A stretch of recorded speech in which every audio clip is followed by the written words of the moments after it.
Yo, what up guys? Welcome back to another video. I hope you enjoyed the last one and I hope you watched it because we are building off of the concept of the last video into the new concept for today. So, last time we talked about kind of treating people like people and not just numbers, right? There's a time and a place for statistics and absolutely we need to keep using it. I agree. We just need to remember also sometimes to have a human touch to things, if you know what I'm saying. So I've been getting, I don't know, man. I'm torn. Like sometimes I feel like a hardcore like communist, and then sometimes I'm just like I'm trying to understand from the point of view of big business as well. But there's one thing I can't really wrap my head around, and that's why we don't have universal healthcare.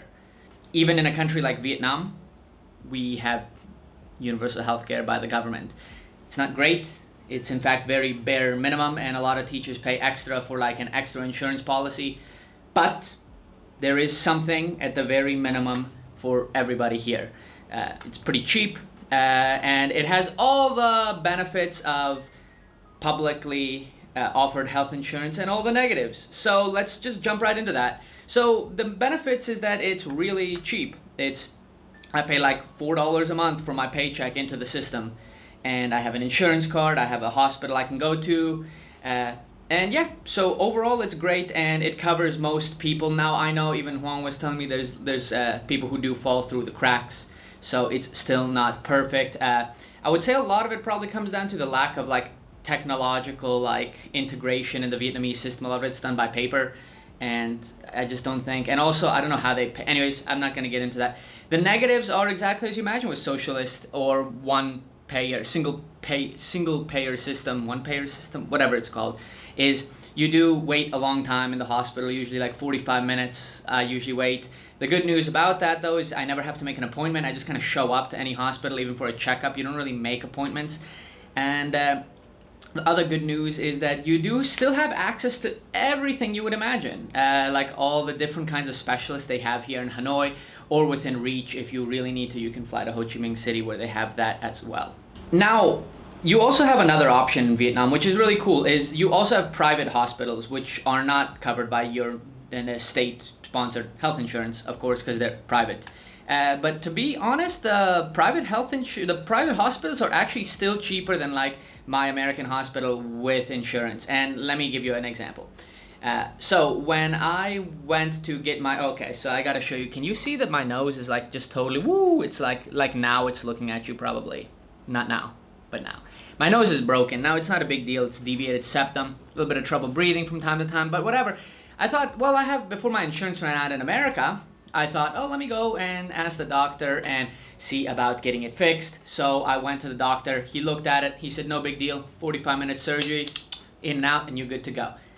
I said, okay. So then we went to the cashier and started talking about like, oh, well, with your policy, this and that. And it would end up costing me about $6,000 out of pocket, which, you know, is not too bad. I can save that in probably less than a year and get it done and breathe well forever. So yeah, totally worth it. So then we went here to a lot of people would argue is one of the nicer hospitals in Hanoi, which is the Veterans Hospital. So here they treat their veterans like gods. So their hospitals are really nice, like state of the art. So we went up and they had a special doctor here with a team that specializes in rhinoplasties, which are nose jobs. He said they did it, no joke, they did like what's that? Is that a CT scan, I think? You know, where they x-ray your whole head? It's amazing. I get to keep the copies, man. I have like copies of my like skull. It's so cool. I never get to keep those in America. And I pay way more. Anyways, by the way, that whole appointment cost me like $30. The most expensive was the CT scan, which was probably like $25. So we went to the doctor anyways at the end of the day, and they looked at the scan, they looked in my nose and did whatever. And they said, yeah, we can do it, no problem. Same thing as the American doctor. 45-minute surgery, you'll be recovering for a day or two. You'll have a black eyes, apparently, for like a few days, and then you're good to go, basically. So, you know, inconvenient kind of a week, basically. Again, not that bad. And they said it would cost me about between 80 and 90 million dong, so it's still cheaper. So what's the deal? Like, how come in this system here, it's way cheaper than even America with insurance? You know, it's kind of crazy. Now, I do have to admit that my nose job in America falls under like plastic surgery, even though it's for breathing. It's just the way that my insurance company did it. I don't know if that's normal or not. What I've realized is people always say, well, we pay more in America, but we get better service, which I won't deny. Like the hospitals, public hospitals in Vietnam are old. They're from like the 70s, 80s. It's really old, very basic equipment in many of them. But to be honest, for you and me, in good shape, you really don't need more. Take a look. Are my lungs okay? How's my heart? Can you do an x-ray if need be? You know, if you need an MRI, they go to a different hospital where they'll have the equipment. No problem.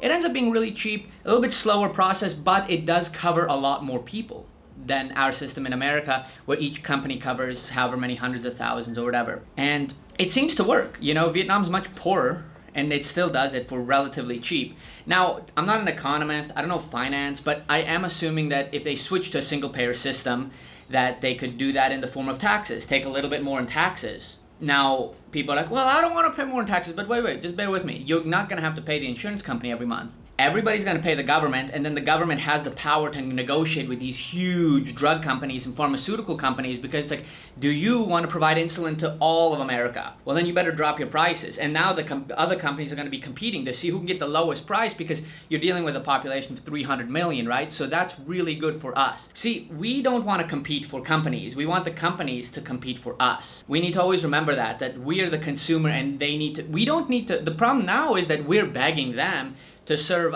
to help us basically, and they're squeezing every penny out of us, and it's just not fair. You know, why does insulin in Canada cost like $30 and in America it costs like $300? Why does some medication, like there's some medications that in America are like 1,000% more expensive? How come in Vietnam when I get sick and I need antibiotics, I pay like $5 maximum, and I'm good to go for medicine? And in America, one time I had to pay almost $100 because that specific antibiotic wasn't covered by my insurance. It's crazy. You know, it just brings me back to like, America's got a lot of freedom in terms of the corporate structures, and they've kind of gone rampant, I would say. There's definitely a lot of, like, I like free business. You know, communism just doesn't really work in the grand scale of things, and that's, I understand that, you know.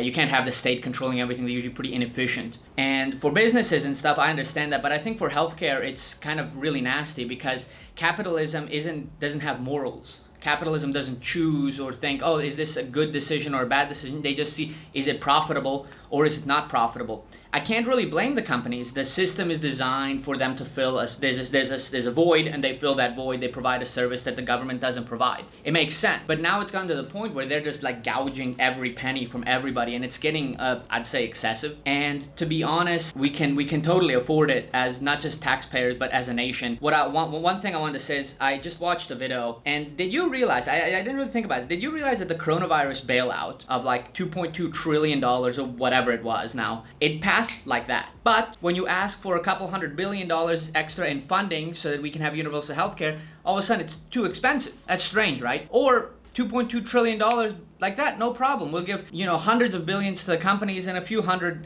million to the people, and they're happy. But when we ask for $1 trillion to wipe out student debt, it's impossible. It's too expensive. It's weird, right?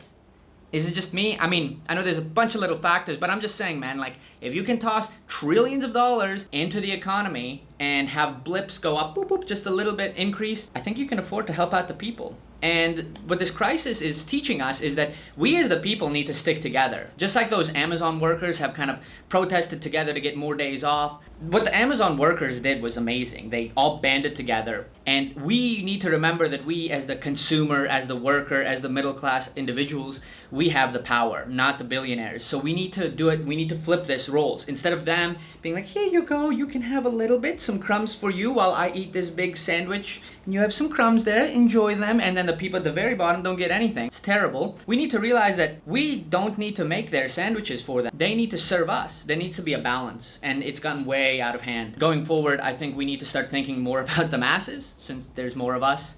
It's fair, isn't it? I'm not saying anything excessive. You know, I saw some guy saying more than $10 million is taxed 100%. And I was like, okay, that's just going to push out. There needs to be a balance. So there still needs to be some give for the wealthy. Otherwise, they're not motivated to do what they do. But there also needs to be some give. And I think one of the first and best ways we can do it is universal healthcare. Student loans only affect the people who went to university, but health affects everybody. We're all gonna have health problems eventually. And it scares me, now that I'm married to a Vietnamese woman, is that in the future, it might be cheaper for me to get on an airplane and fly back to Vietnam from America to get something done, some basic surgery, for example, instead of doing it in America. And if the surgery is too complex for Vietnam, it's probably still cheaper for me to fly from America to Bangkok, which is famous for having really high-class hospitals for really low price. Vietnam's more famous, by the way, for dental care. If you need your teeth done, come here, write a comment. I'll hook you up with some different dentists. They'll redo your mouth. What costs like 30 grand in America, here they'll do for like 3 grand. I'm not even joking. It's very common for Australians to come here and do that. So just a little bit of food for thought for you Americans, and for my Vietnamese compatriots watching. Be very careful about privatized health services. There's certain things that we can privatize. Be careful about healthcare. It can get very dangerous. I know the UK fought against privatizing something like the NHS, and they did a great job protecting it. We need to protect that, because as much as many people might not like Big Brother, they're the most powerful, especially in terms of protecting us, and it's always good for them to control the health, because it's good for them to keep the voters alive so that they can vote for them in the future. So it's kind of a win-win for everybody. So yeah, guys, I hope you enjoyed this one. It's actually my second time recording, because my freaking lens I had to change, because the other lens it was out of focus. So I hope this was in focus. Thanks for watching. Leave a like, comment down below. I got a list of videos coming, and I will catch you in the next one. Peace.